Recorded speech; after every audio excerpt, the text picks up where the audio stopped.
Today's a discussion about price and value. We're comparing the DJI Pocket 3 against the new Insta360 Luna Ultra. This is totally unsponsored. I paid for both of these products with my own money, with the microphone, got it at Costco for around $800 with tax about a month ago. Now, this and this will run you anywhere between $350 and $400. Half the price for this option than this option, which makes you wonder, is this twice as good? Or if you're on a budget, can you get a lot of the benefits that this camera has with this camera? If you're doing YouTube videos or family videos, you might be just happy for half the price getting the Pocket 3 with this external microphone. These mic minis are running for $25. Crazy.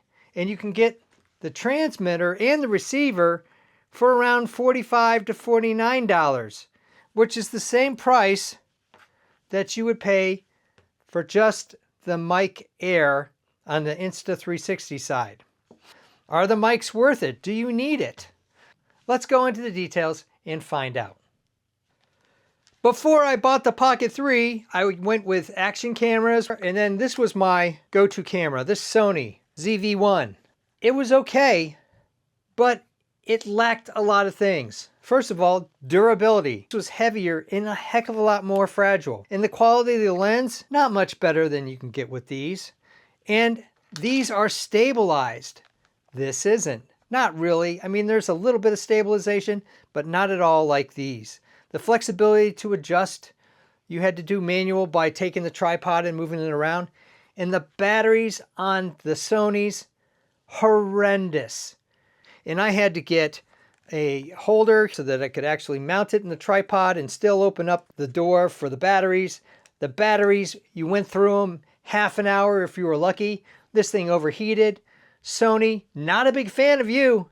I've spent a lot of money over the years on Sony products and been dissatisfied. If you've been watching my channel or following my channel at all, 90 to 95% of all my videos shot since November have been with this camera right here. In the past month, I've used this camera exclusively. There's a lot of nice little features that they've incorporated in this camera. First of all, it's a dual lens. Is that valuable? Maybe. You can get in tight that this is bigger, a little heavier. It's got this, some people call it the paper clip standing area, which is okay. Sometimes it just collapses on itself. And one of the things I've noticed about this camera is it runs much hotter than this one does. One of the features that I was really attracted to was not necessarily the dual camera, but the detachable camera. Is that worth it? With a phone, you can get this, pretty much the same capability that you get with this. The one advantage about the phone is that you can review the files and hear the audio. Here, you can just look at the video, but no audio, unless you clip it back in to the mothership, to the camera. So then you're no better off than the Pocket 3. Quality of image, comparable. You can dial in to get to your color saturation level. Follow me is pretty much the same. Now, there'll be people that will say, no, it's not the same at all. Well, again, this review is not for the technophile. It is not for the person who is totally into videos. Because if you're totally into cameras and you're really a professional photographer, you probably will choose this over this. I almost bought a second one of these before this came out because it was so inexpensive. Half the price of what I paid back in November. Who knows how long those sales are going to go on, but this combination of a super high quality mic mini, and I'm not talking the mic mini 2, I'm talking the basic mic mini, for most people is all they need. This combination here will take you far. It is so much better than a lot of other combinations. The mic on the Pocket 3, a distance of about 6 feet. We've swapped out cameras. Now it's the Luna Ultra's time. Recording this video from the microphone on the Luna Ultra. Now we're using the detachable screen microphone and recording from here. I never really used it, but I can see the benefits now that I've used the detachable feature on the Insta360 Luna Ultra. You can control the zoom, and I can turn it on and off. This is using the phone as a detachable control. I can control the stop and the start with the microphone by hitting not the power button, the sync button on top. I controlled it on, and now I'm going to control it off. I can actually review the last video, and then I can jump right back into camera control. It can either be done this way, a shorter view, or a full view. Not bad. Now we're on the Mic Air with the Luna Ultra, and this is what it sounds like. The picture seems to be lighter, and it's on the automatic setting. I could adjust that, and I probably will the more I use the camera. Get it to the optimal look. Now we've plugged the Mic Mini receiver into the Luna Ultra, and we're running the Mic Mini.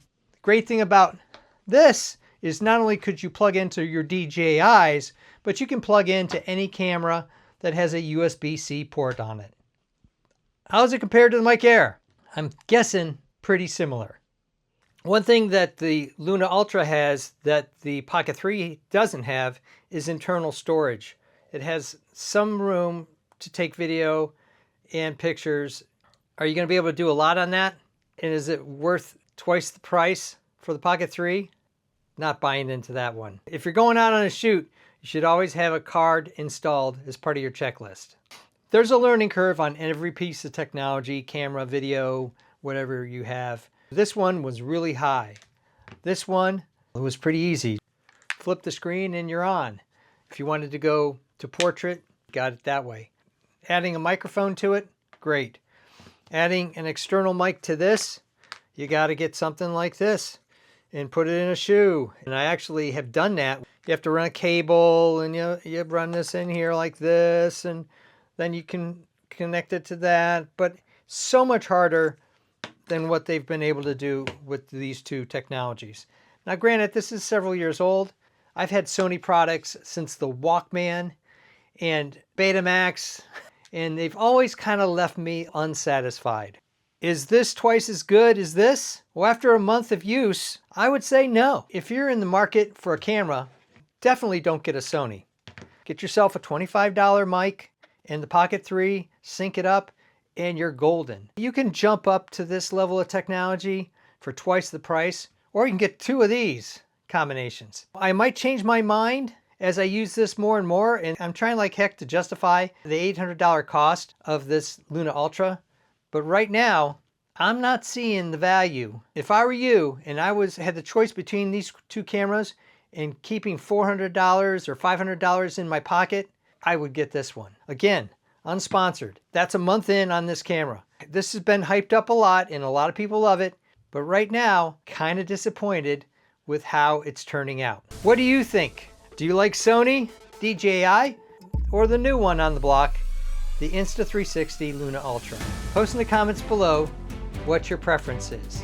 If you're interested in all sorts of honest reviews of technology, making and breaking things, designs of all kinds, home repairs, I even do costumes, cosplay, and props, check out my channel and please subscribe.